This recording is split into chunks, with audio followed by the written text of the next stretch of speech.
dibunuh.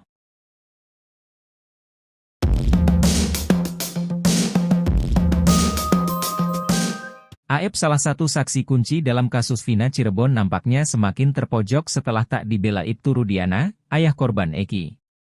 Hal ini merupakan buntut dari pengakuan Dede, teman Aep, yang mengaku memberikan kesaksian palsu di tahun 2016 lalu saat Vina dan Eki tewas. Bahkan, Dede mengaku saat itu ia diperintahkan oleh Aep dan Ibtu Rudiana untuk memberikan keterangan palsu di kepolisian. Kini Dede pun disomasi oleh Ibtu Rudiana lewat kuasa hukumnya setelah membuat pernyataan di akun YouTube Kang Deddy Mulyadi. Bukan hanya Dede, Ibtu Rudiana juga melayangkan somasi kepada Deddy Mulyadi dan Liga Akbar. Salah satu kuasa hukum Ibtu Rudiana, Pitra Romadoni, menjelaskan, pihaknya melayangkan somasi terbuka kepada Dede, Deddy Mulyadi dan Liga Akbar.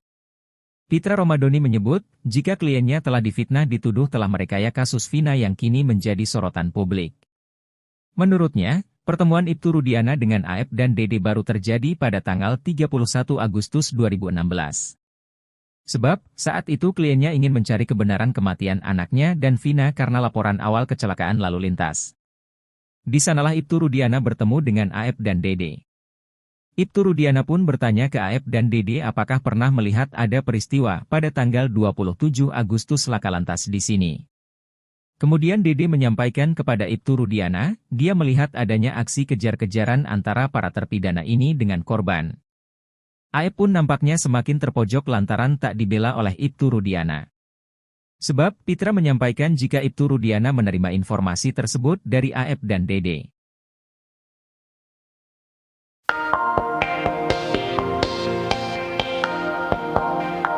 Terkuak alasan sulitnya ex-Bupati Purwakarta, Deddy Mulyadi menemui Pegi semenjak dirinya dinyatakan bebas dari sidang pra-peradilan di PN Bandung. Ternyata, pertemuan Deddy dengan Pegi tak kunjung terwujud lantaran adanya sebuah penghalang. Hal itu dibongkar oleh Ferianto, pria yang dianggap sebagai asisten Deddy Mulyadi dalam kawal kasus Vina. Ferry bercerita sehari setelah Pegi bebas, Deddy Mulyadi berusaha menemui Pegi sebanyak 2 kali namun menolak.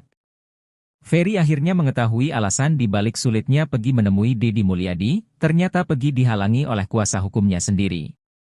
Bahkan, jika Pegi nekat bertemu, maka orang itu akan mengancam bakal mundur menjadi kuasa hukumnya. Namun Ferry enggan membocorkan inisial dari nama kuasa hukum yang melarang Pegi untuk menemui Deddy Mulyadi itu.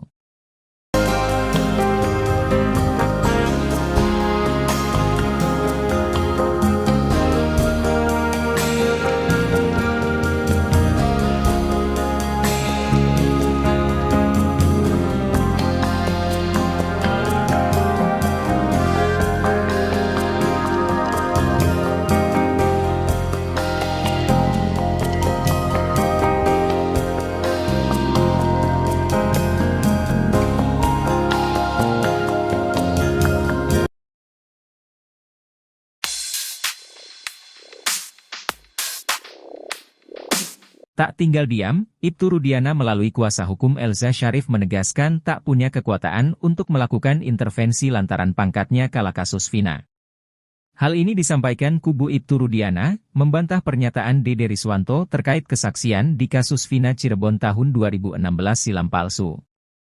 Dede Riswanto mengaku diarahkan Ibtu Rudiana bersama Aep untuk membuat kesaksian tersebut. Apalagi lanjut Elza Syarif di tahun 2016 kliennya Ibtu Rudiana hanya menjabat sebagai Kasat Narkoba Polres Cirebon.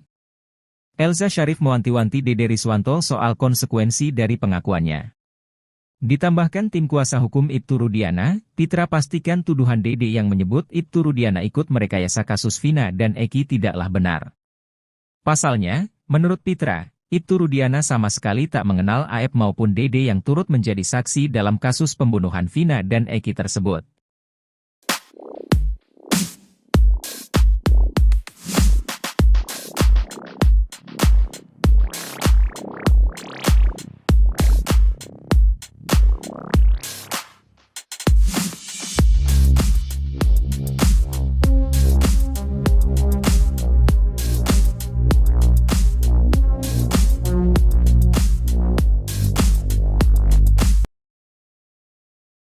Pitra Romadoni Nasution, pengacara Ibtu Rudiana, kembali menjadi sorotan dalam kasus Vina Cirebon. Pitra Romadhoni Nasution teguh dengan pendiriannya untuk membela Ibtu Rudiana. Dengan nada menggebu-gebu, Pitra Romadhoni Nasution mempertanyakan keinginan masyarakat dan dikaitkan dengan film Vina, sebelum 7 hari. Kata Pitra Romadhoni Nasution, saat itu reaksi masyarakat cukup keras yang menekan kepolisian agar menangkap pelaku utama. Namun, kata Pitra Romadhoni Nasution, setelah Polda Jawa Barat menangkap Peggy Setiawan justru ramai-ramai masyarakat berbalik arah meminta tersangka dibebaskan bahkan merundung keluarga korban. Pada bulan Mei 2024 lalu kita semua masyarakat Indonesia menonton Vina, sebelum 7 hari. Semua setuju bilang tangkap itu pelakunya, tapi setelah ditangkap Polda Jawa Barat semua berbalik bela terpidana, bebaskan terpidana, keluarganya sedih setiap hari dengan perundungan dan pembulian netizen, ucap Pitra. Meski mendapatkan banyak perundungan kata Pitra Romadhoni Nasution, Ibtu Rudiana tetap diam. Padahal dia adalah ayah korban yang kehilangan anaknya dalam insiden 27 Agustus 2016.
Vina itu kan sudah cetowelo-welo, muncul juga. Iya. Pengacara yang ngeyel, begitu itu. Wah, padahal enggak dimintai bantuan oleh polisi, membela polisi juga. Polisi udah bisa membela dirinya sendiri. Mantan Menko Polhukam Mahfud MD kembali mengomentari kasus pembunuhan Vina. Ia menertawakan sosok pengacara yang masih membela polisi, padahal menurutnya polisi tersebut tidak perlu dibela. Hal itu disampaikan Mahfud MD dalam podcast Terus Terang yang diunggah di channel YouTube-nya pada Selasa 23 Juli. Mulanya Mahfud MD membahas ide-ide terkait perubahan mekanisme perundang-undangan. Namun Mahfud menyebut biasanya ide tersebut menimbulkan kontroversi lantaran direkayasa seseorang akan ada yang membantah.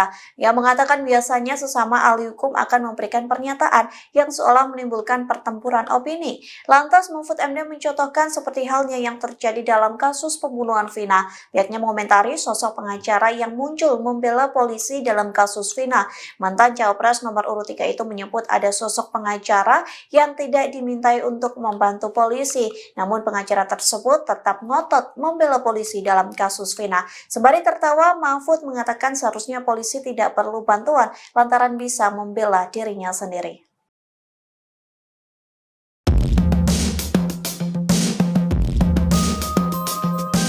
Tabiat buruk Eki saat bawa motor diungkap sahabatnya sendiri. Tabiat itu mirip dengan dugaan motif kasus Vina Cirebon karena kecelakaan. Selama hidupnya, Eki rupanya dikenal memiliki nyali besar, terutama saat bawa motor. Dulunya Eki memiliki 2 motor, satu Yamaha Mio Soul dan Yamaha Xeon. Sahabat Eki, Franciscus Marbun bercerita sering nongkrong di warung SMA 4, Warpat, Cirebon. Selama berteman, Franciscus Marbun tak pernah mendengar Eki memiliki masalah dengan orang lain, apalagi berkelahi. Meski begitu ia mengaku bahwa nyali Eki memang besar.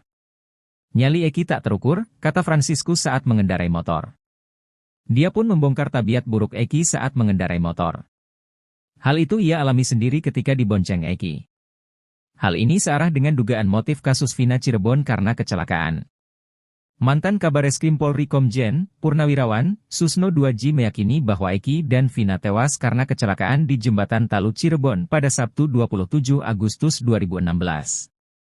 Pasalnya sampai saat ini pun tak ada seorang pun yang bisa membuktikan Eki dan Vina tewas dibunuh.